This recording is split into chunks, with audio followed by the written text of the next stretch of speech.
Welcome to the Global Spin Podcast with me, Ryan Cramer, where we take a deep dive into the world of global selling and share the secrets to growing your brand in new markets. Whether you're looking to expand your brand, enter new markets, or boost your sales, we've got you covered. Tune in for unscripted, engaging episodes that will take you on a journey of discovery and success. Let's get started. Hey, what's up, everyone? Welcome back to another episode of the Global Spin Podcast. I'm your host, Ryan Cramer, and this is my corner of the internet where I bring the best and brightest in the Amazon e-commerce and logistics space. If you're new to the show, welcome for joining us live, or if you're catching us on the replay, whether it be on LinkedIn, YouTube, Facebook, X, or any of your favorite audio destinations, whether it be Amazon Music, you could be on Spotify. You can search for the Global Spin Podcast now. I have stickers, I have everything. We're official, we're launched, and any episode that's live or has gone in the audio format, you can search on those platforms. Or, of course, you can go to frisbi.com/the Global Spin Podcast and catch all of our past wonderful guests that we've had on the show. The show is unscripted, so if you are new to this format, this is not something we plan ahead of time. We have a general format that we like to cover and make sure that's applicable to what's going on in the Amazon and e-commerce space. This, of course, like every other episode, is presented by Frisbi, fueling brands and helping them grow to international markets, whether that be through product compliance, whether it be shipping their products internationally, or just getting your just figuring out how to expand your brand into a globalized brand through Amazon and other platforms beyond. Check out frisbi.com// the Global Spin Podcast for more information, but also just to check out and sign up for free and talk to our great team over here how to get your brand into different markets starting today. It's today as of recording and live. If you're listening to this live, let us know where you're listening from, or if you're busy monitoring sales for Prime Big Better Deals Day or Prime Day 2.0. Welcome. Thanks for spending some time and listening to what we are calling today Revenue is Vanity, Profit is Sanity. Love the play on the words, but we're going to be talking to the one of the head guys over at aiCommerce. If you haven't heard of them, they're doing fantastic things for the Amazon and e-commerce seller. His name is Jeff Campbell, and he is going to be speaking to us today about helping obviously with their brand builders event series, but also balancing cost of goods and their revenue or the ROAS for profitable growth. So without further ado, bringing on Jeff Campbell of aiCommerce. Jeff, welcome to the Global Spin Podcast. Hey, Ryan. Hey, listeners. Thanks for having me. Appreciate it. Yeah, no problem. Thanks for spending time on a very busy day. We were chatting a little bit before this. You were monitoring lots of different brands and lots of different people who are scrambling around and making sure that brands are profitable and having a successful Prime Big Better Deals Day. Again, Prime Day 2.0. But thank you so much for hopping on and talking a little bit about your company and what you guys are doing and what you're seeing in the space. Yeah. Thanks for having me, Ryan. It is a prime day to chat Amazon and marketplaces. And really, it is about profitability. And today is a great example where profit is strained. Every consumer out there wants a deal, and we want, as sellers, we want their business. And boy, do you have to provide some discounts in days like today and lose margin potentially to gain that first sale. Maybe it makes a lifetime value that's positive, but a lot of losses today for sellers is how we see it on our end. And Oh my gosh. the big winner is Amazon and certainly consumers. So hopefully they come back and continue to purchase from some sellers, love the brands. But man, it's a tough day for many when you think about the revenue side versus the profitability side. Gosh, that's just a doom and gloom way to start this podcast. But I mean, I'm going to. So much revenue can be made though, Ryan. Lots of revenue. It's just the profitability you got to top line versus bottom line. That's what we're going to be talking about today. So let's dive into that. So events like this, obviously, Amazon has strategically put a day like today or 2 days like this right before inventory. Inventory fees are going up at the FBA warehouses. That will start kicking next week as of this live broadcast and recording. There's going to be lots of different things that kick with all these different fees. Again, it's front loading Q4 into a top line number, which is revenue, which they love to report on.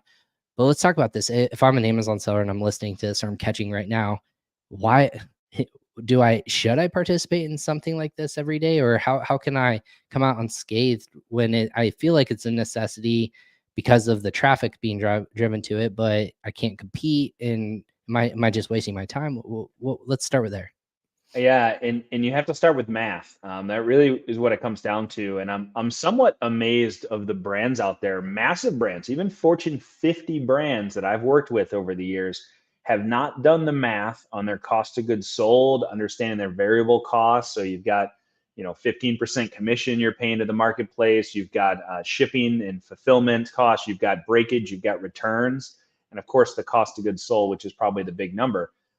People just need to look at that sale price, and if it's a discount, great. Instead of $40 you're going to sell it at $25. You just then have to subtract all those variable costs, which have not changed, and then understand what's left for profit or opex or capex or advertising. Probably some ands instead of ors. So you can have a Prime Day deal, but if you build it, will they come? No, you probably have to advertise as well. So you have to factor that in. So your margin just got pinched by lowering that sale, and you've got a lot less to spend in advertising. And your CPCs certainly aren't going to get any better on days like Prime Day. So again, you're looking at $1, $2, some categories, potentially more expensive, and those CPCs are going to go up because competition went up to get eyeballs on that. So you're getting pressure from both sides, right? The start of that equation and the back of that equation, to figure out what that profitability is and where your break-even ROAS or ACOS or tacos, whichever flavor you want to go with. But you have to balance the KPI of volume, which is probably revenue, with efficiency, and that math gets pretty tough on days like today. Yeah, math doesn't lie, and I hate it when my dad was right. Of math, you have to use it every day, and I Yeah. refused to believe him. But here we are today talking about math once again. Um, there is those tough conversations when to participate in things like today. I know sellers on a very short turnaround time. They have to submit their deals. They have to submit the timelines. They have to even see if they have the inventory in place. What is it like? This is the second iteration of this quote unquote holiday of arbitrary sales from Amazon. This is now being publicized across 19 different countries. This is being pushed globally as another event based day. And people should be searching. How much is this affecting when you looked at last year for your clients at aiCommerce? You guys are looking at the data and saying, how much did that hurt us when people are just holding on to maybe a sale in their saved items, and they're waiting on an arbitrary sales day to convert for something like that and wait for a better price or something along the lines where they feel like they're getting something more from that seller? What are the data is it showing that you guys, like, that first time around? Obviously we're not past this year in 2023. What did that show us last year? Are people still holding on and waiting, and you have that dead period before these quote unquote holidays to purchase their items? Right, exactly. So we actually warn all of our clients, and just for background, we own 11 brands, so we're brand owners as well, and that's kind of where we started. We grew up some of those brands up to 50 million in revenue, for perspective, just on online and heavy marketplaces, and then decided to get into the agency Amazing. side for the brands that didn't want to share equity or be purchased. And for all of our brands, we went and we saw previous a real peak around the Cyber 5 weekend, the Thanksgiving weekend, and then the drop off afterwards. And now what we're seeing, and what we saw last year, is a less of a peak on Cyber 5, and then a second peak with a lull before and after the initial Prime Day.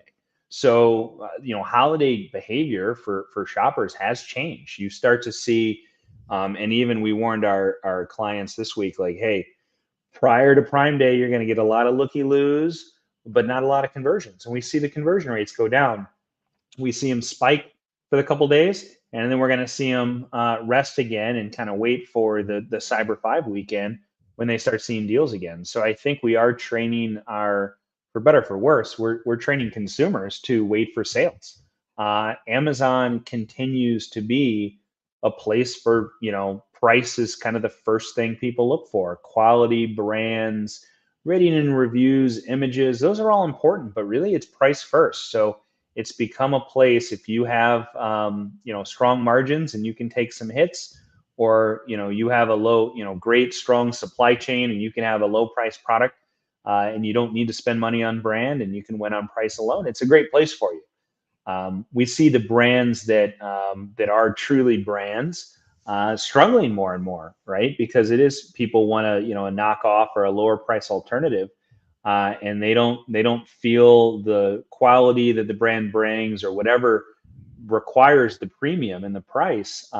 Amazon's just not as strong for kind of, let's call it luxury goods, higher end brands, as some of just the low price stuff. So I don't know, if I'm in marketing at Amazon, do I want a marketplace that becomes like a Temu or a Shein that isn't known for the quality but is known for the low price? And that's something I'd really wrestle with. Like, do I want my big brand? Do I want big brands on Amazon and to understand brand quality? So we'll see in the next year what happens, and new marketplaces that pop up like TikTok, and the success of Temu and some of those others. Really interesting. But the majority, I just saw a report, the majority of sellers on Amazon are international. Yep. They're not US based. Yep. So Yeah, again, I you have a know what lot of article the, you're talking about. Yep. yeah, it was on, I think, Marketplace Marketplace Pulse. Yep. Pulse, yeah. And really good, because we've seen the Chinese sellers come in and they have a lot less middlemen to deal with.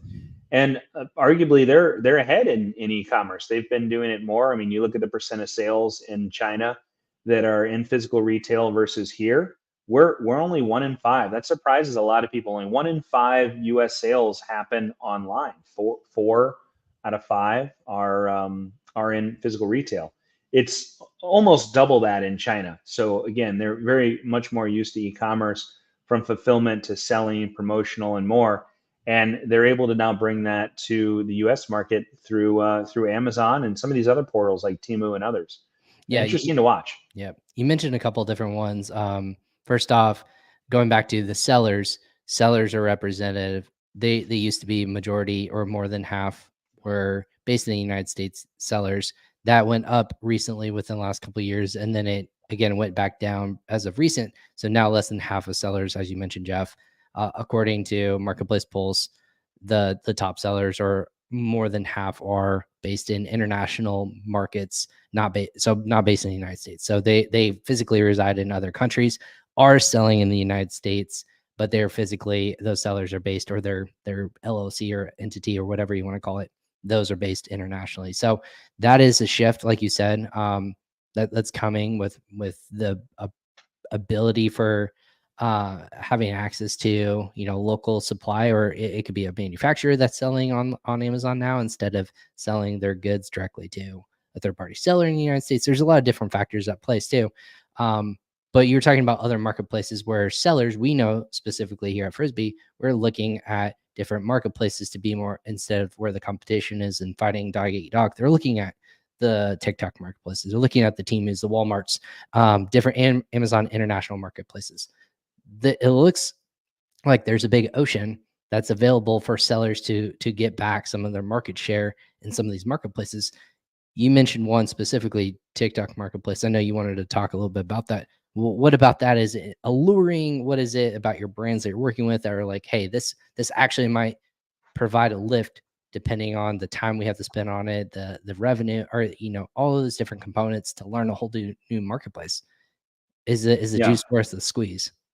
Yeah, it's TBD right now, right? The TikTok shop just was announced in the U.S. and rolled out less than a month ago. So it is a little TBD. What is confirmed is lower cost traffic, and if you have that retail or even e-commerce mindset, you're very well aware of the sales equation. And again, I'm going back to math here. By the way, I also teach, so you get a little bit of I saw that. you're an adjunct professor, so we can Yeah, chat. Georgia Tech, correct? Did I get that right? Wake Forest Wake University. Forest, Yeah, different we teach place. a So master's program in digital marketing and amazing, teach a lot on the media side as well. amazing. But the sales equation, which is revenue is traffic times conversion rate times average order value. So those are your three big levers that you have to think about, and how you're going to move revenue, right? So if you've got your numbers in front of you from Amazon, from Walmart, wherever, and you're like, all right, if I can really impact that traffic, be it volume or find cheaper traffic, that's going to make a big difference on my revenue. I'm still going to need to think about a strong conversion rate. I still need to think about what I can do with my AOV, my average order value. But if I can find cheaper traffic, let's do it. And if we've learned anything from Walmart over the last 2 years, get while the getting's good, right? How many reports did we read? And unfortunately, I know a lot of companies that sat back and watched as, quarter after quarter, you'd see much lower CPCs and even CPMs in Walmart. And then after, about a year or two, they, earlier this year announced all international sellers could come on Walmart. And now those CPCs are much more competitive to Amazon. But if you got there a year or two ago, you built up ratings and reviews and history with their algorithm and figured out, the tweaks and have survived all the different changes in their advertising, and you're in a much better place and you're much more competitive. If you wanted to start today, just like on Amazon, man, how do I go against 4,000 average reviews in my category?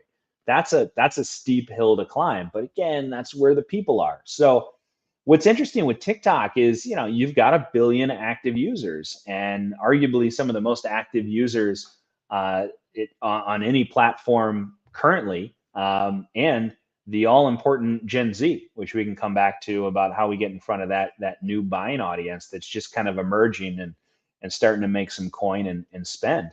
But TikTok is right now number 2 behind Instagram or Meta for minutes spent on their platform. And then next year, 2024, they're expected to be number 1. So it is, again, kind of get while the getting's good, figure it out. To your earlier point, is it working? We don't know yet. So they rolled out TikTok Shop, and this is going to be very similar to kind of the brand page you can build on Instagram. If you see the shop now, somebody can go and have that full funnel checkout process on a single platform. So we call it social commerce. And TikTok is doubling down on this. I've actually seen a lot of people complaining about the number of ads on TikTok, and who knows, TikTok might have a ad-free subscription model coming out soon, and this might all be part of their plan. But they're really highlighting where you can buy on TikTok.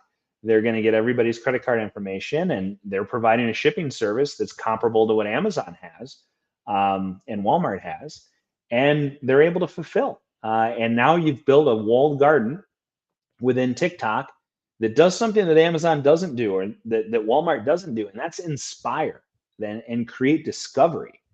And how many times are you sitting there like, oh, never thought about that? Like, great. And now you can have a shop ad right paired with that video that then leads you to a checkout and then a purchase. And I've saved my credit card with TikTok, which might have some implications given where their headquarters is. But if consumers behave how I think they will, they're okay with that. You can always call your credit card company and cancel if it's spam or something crazy happens. But you're going to see those purchases happen because you can connect the inspiration and the commerce. Really, unlike most platforms, I don't think Meta really went as far as they could have. I think they kind of backed off with some of the advertising, and they didn't want to take that step to become a marketplace, where I think TikTok is showing they're a lot hungrier. They're actually supporting some deals. So if you're giving a 50% off, they're actually throwing in, we'll pay 25% of that discount, just to try and, from Black Friday perspective, try and get more sellers on the platform. So we're seeing some great things. And then the next step, again, I'm guessing they will have a full-blown marketplace. So there are rumors of a paid search program. So if I'm selling pickleball paddles, you can bid on pickleball paddles or the word pickleball, and I might be going to look for tips on how to improve my pickleball game. But now I can see a lot of ads on how to buy paddles or how to upgrade this or that or buy different accessories.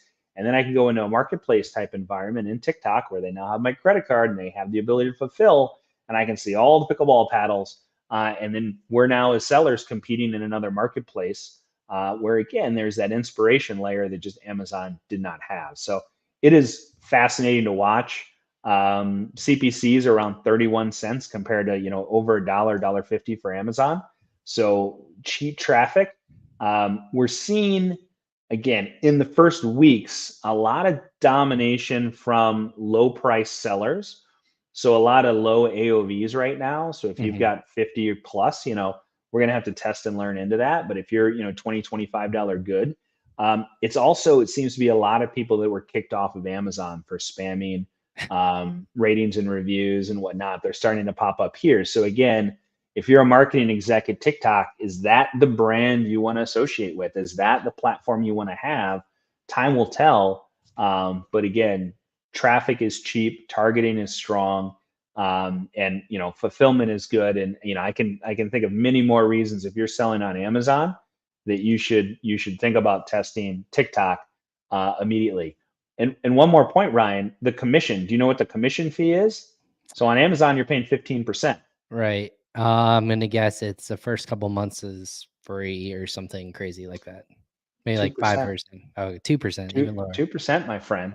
So maybe they get us hooked on the crack, and then they raise the price. But That's how it always currently goes. at 2%. So you got a billion monthly active users, aka buyers, that I can target and get clicks from a lot cheaper. And going back to that sales equation, that's going to both drive my revenue and help my profitability, which is the title of this podcast, right? Yeah. So I mean, would this be this seems very good, and I want every Amazon or any e-commerce seller to kind of realize that this is a great opportunity. I also know like there's always this shiny object syndrome, and I don't want this to be that shiny object syndrome. I want there to be competition so that again everyone can go back to how can it be more profitable. People are always worried about with us of like, hey, prices continue to go up, Amazon charges more, revenue or referral fees go up, all these fees go up, and you start to lose out on that margin, if you will. Is Right. it is this going to be a place where it's going to push out certain threshold products of like price point, and then only like you said, if Amazon becomes like a premium marketplace, whether it's 50 or 35 plus dollar items only, and you're talking about like a Timu who kind of like bottom feeds and it's kind of like, hey, it's a nickel or it's a dollar 50 or Yeah. whatever they sell. um Yeah. there's those like price point marketplaces. Is that what we're going to maybe see kind of flesh out of your as a seller? I want to be where people are shopping for those kind of price points, if you will, and make sure that I'm also profitable in that essence. So are we going to kind of see these shifts in profitability really take shape of, hey, if I have a low margin item, I really have to go into a TikTok marketplace, or I have to go into a like a Timu in order to make money? Or if I have a big margin to play with, hey, and if I'm in the supplement category, I can play as long as I want in Amazon, if you will, spend all the PPC budget I want. So I wonder in your mind, do you see that kind of becoming the natural evolution of these marketplaces? It could, if I was in a marketing position with TikTok or Amazon, I would fight tooth and nail to not become overly segmented, because I know those high priced premium content and premium brands, they have a lot of margin and they have a lot of money to spend. So the last thing I'd want to do is alienate them in any way. And in fact, I'd probably coddle to whatever they need to get them on the platform, and listen to some of their complaints to say, hey, maybe this shouldn't just be the lowest price shopping list. That's how I would run those two businesses if I was in marketing. Now, if I'm in Timu or some of those, I mean, they might say, hey, we've got a niche, and that's where we're going to play, and it's going to be low price and fast moving and low margins. Like, cool, go do your thing. If I'm TikTok and I'm Amazon, I want to go to the masses. I want to sell. I want to compete with every big box retailer out there, for these manufacturers to come and sell goods at my marketplace versus just the lower ones, because it's going to be a race to the bottom, right?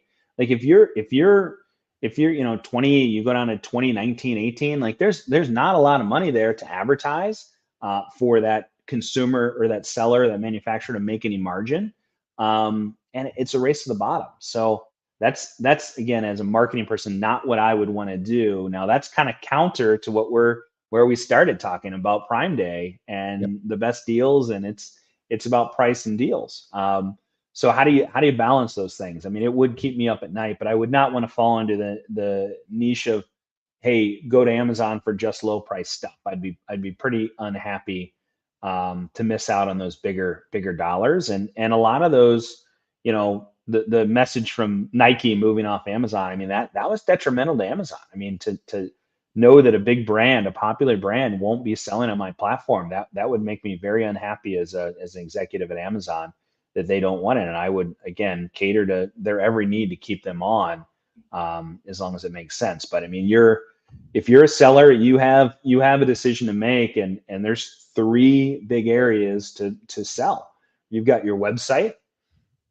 Enjoy your 2 to 4% conversion rate, but you'll get all your customer data and control your experience and probably have to pay a lot for traffic, right? You've got marketplaces. Amazon's the beast, and you're going to have to play by some crazy Amazon rules, which the FTC might change a little bit here with this lawsuit. And 3 is social commerce, right? And that's where TikTok fits. But social commerce is growing at over 20, almost 25% a year. 2023 was 26% is the projection. I'm looking at it on my screen. And so that is some interesting ground to play in. But man, if you're a seller, where do I go, right? Where do I double down? Am I going to spread too thin across all of these different platforms? And then how do I become an expert at all these platforms? And, that's why we as an agency have people focused as experts on this or that. But I mean, if the days of going all in on Amazon and just crossing your fingers that'll float everything, you got to diversify, right? Again, that'll be a race to the bottom. And unless you have no middlemen and the best sourcing channel, shipping channel, and fulfillment possible, it's going to continue to go down as you bring in these international sellers who have a few legs up on us with less middlemen and being able to go direct to consumer, and they might be the actual supplier and manufacturer, where we were using a factory and a couple middlemen that were double along the way. They're now going direct, and that's scary. Yeah. But we've got a few months in social commerce. Again, controlling your own website. But where do you spend your media, right? Let's look at return and let's look at profitability. And again, it comes back to that math to make those decisions. So for you as a company right now, you're still operating those brands that you once or have created and have evolved over time. How are you making your brands, clients, or your own personal ones profitable going into Q4 this year? What are those things that you have to have sure up and make sure that, these are the easy wins for us. These are the things that we have to make sure we have on, have a grip on in order to make sure that we come out this and we don't overspend and we're not in the red post Q4. Yeah. First of all, the supply, the inventory is so important that a lot of people overlook not running out of goods. That really sets you back if that happens. Second is what I've been talking a lot about, diversification. There was a Association of National Advertisers put a study out earlier this year, and they surveyed a few thousand sellers. 56% of brands use more than 5 retail media networks, and 16% use more than 10.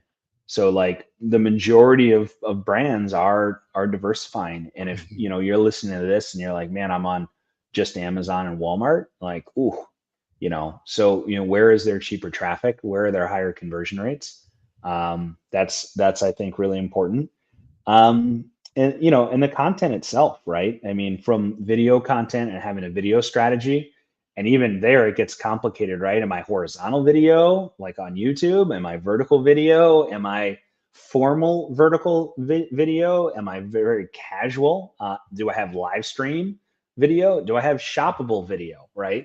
So that video world is blowing up. So making sure that there is a video strategy available.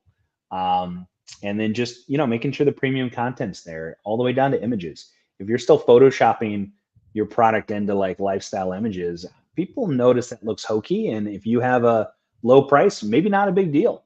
But if you've got a premium price, you better have premium content, premium imagery, A+ content to enhance and support that premium price. And I think that's another big one we're looking at. And that comes down to conversion rates and making sure those are high. And we've got wonderful new data. Maybe about a year ago, Amazon released more data around when you go into brand registry, and you can see conversion rates of top sellers and industry averages, and you can really compare and look in the mirror and say, "Whoa, I'm getting my butt beat," or "Hey, I'm crushing it. Maybe I can actually raise my price a little bit." So that's been a godsend for a lot of sellers to get a little bit of competitive feedback and making sure you've got a plan to be better, basically.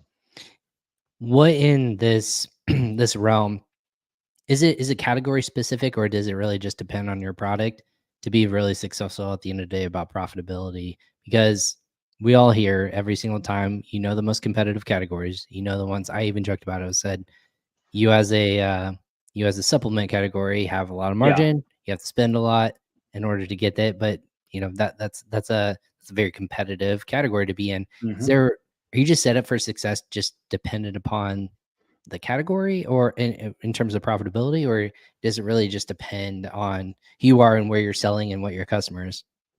Yeah, it's more the latter. I mean, we work across all categories. We're not specific, but I mean, you do see some nuances in food and beverage versus, home goods. I mean, there are different things, but even within home goods, I mean, if you've got furniture versus, scented candles, that's going to be a major different approach, right? A considered purchase that's going to take a lot longer if it's higher AOV versus something that's maybe quicker and less more reliant on price. Um, so yeah, I mean, there's no one size fits all, but I'd say 80 to 90% of the work you're doing to sell on marketplaces is similar across categories. So, it's the beautiful basics, making sure that, like I said, the content's right, we're optimized, you're using different tools, both a balance of artificial and human intelligence to write your titles and descriptions. Make sure that you're targeting keywords you can actually win on.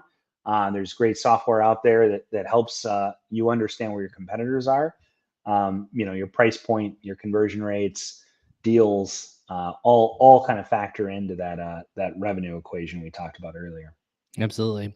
So, Jeff, kind of stepping and taking these last 5 minutes just to understand AI commerce. AI, you put in your name and title. It's a very flashy and very hot topic to touch on. Is that something that, for people who aren't aware of what your agency does or what you as a team do, what would those things stand out to people if they heard your name? Because you guys are making lots of splashes, lots of people pay attention to you with not just the content you're creating, but also just the results you guys are coming up with Yeah. for clients across the board. Yeah. I just mentioned it is a mix of human and artificial intelligence. It's all the buzz, right? 2023, you can't have a conversation without talking about AI. Um, I mean, let me start with machine learning. I mean, that's something that's been around for years. I've been in digital marketing for over 20 years, and from bidding to behavior analysis to advanced audience targeting to ad creative optimization, all that's been around for a long time. And you've just not called it AI, but you've used tools and tech to understand that. I'll call it the three V's of content: velocity, volume, variations. Maybe 5 years ago, 10 years ago, you could test, 5 or 10 variations a week, maybe change bids, every few days. It's now hourly, right? You're able to, crush through millions of creatives if you've got the volume to find the right one.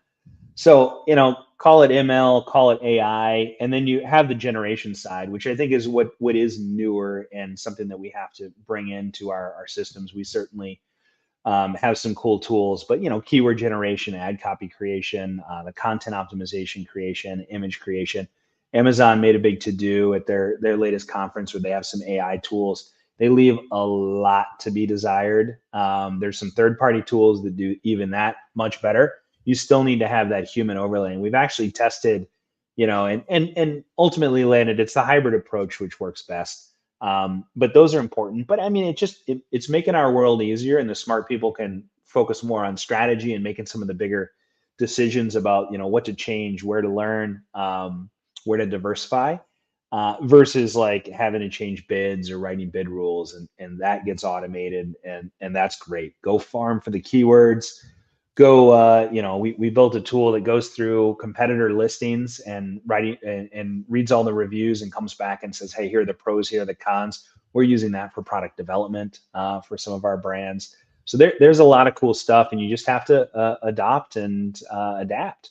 So that's what we're doing. And again, it's really a mix of hybrid of the artificial and human intelligence, but there's a lot of cool tools out there or need to be built or partnered with to take advantage of to stay ahead of the pack in a very competitive space. Amazing. And those are all the things that we need to obviously keep a leg up on competition, but also just to be smarter and talk to our customers more intelligently. All good things I'm hearing from you and your team. I also I mentioned this in the beginning too. You and your team are hosting a what's called Brand Builders event series. So for people who constantly love to travel to and meet new entrepreneurs and brands and Amazon people, what are those what's the brand builder series, if you could, in a couple sentences?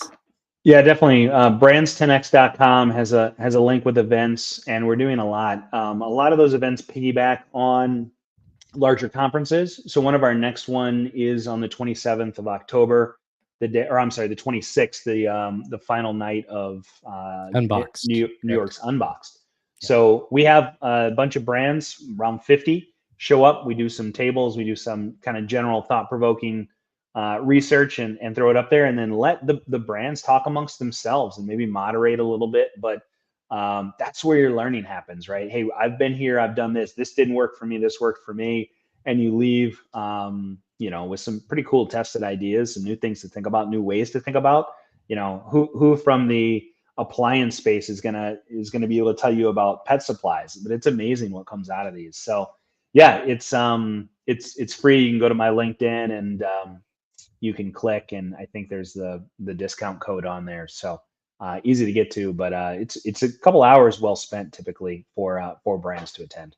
All right, post unbox. If you're in New York, go ahead and check out and follow Jeff on LinkedIn too. We posted and collected or tagged you in our social posts, so make sure you just search for Jeff Campbell or look at aiCommerce on LinkedIn as well.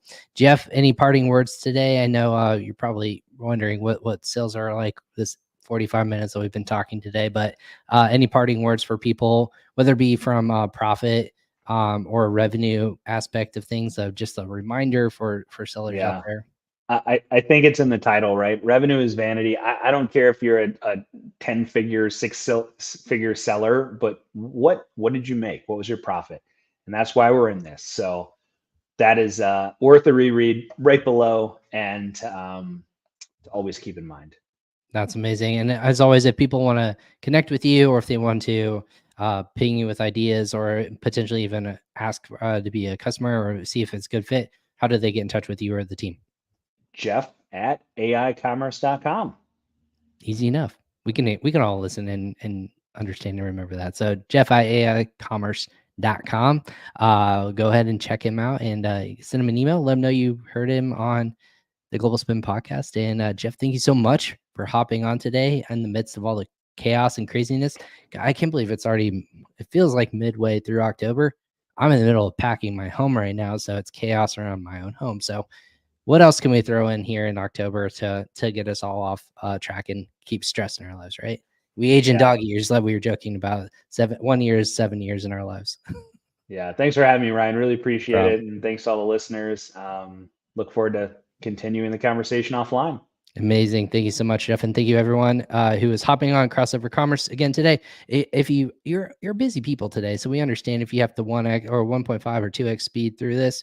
I don't care, but personally, I want you to slow it down when our guests. You can speed it up with me, but when our guests are on, I want to make sure that you're understanding. Go back and listen to all those great tips that Jeff had from this team at aiCommerce. Again, check them out at aicommerce.com. I'll make sure it's the link. It's aiCommerce.com.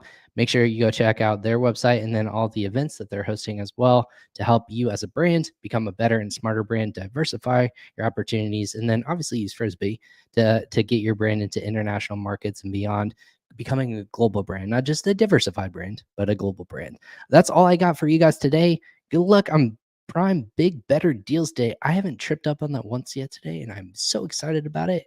It's a tongue twister. Try to do that 5 times fast for me once we're offline today. But I appreciate you guys tuning in either live or catching us on the replay. Again, you can go to frisbi.com/the Global Spin Podcast or catch us on your favorite listening destinations. Make sure you subscribe to all of our social channels to know when there's new content, new blogs. We have a new one with AI actually helping with shipping and logistics out on our website. So go check that out and follow us on our social channels. Again, LinkedIn, Instagram, TikTok, Facebook, you name it, X. We're on all of the platforms. I like to keep us informed and keep us in all the places. So thank you for tuning into our podcast. We'll catch you guys next time on another episode. Take care.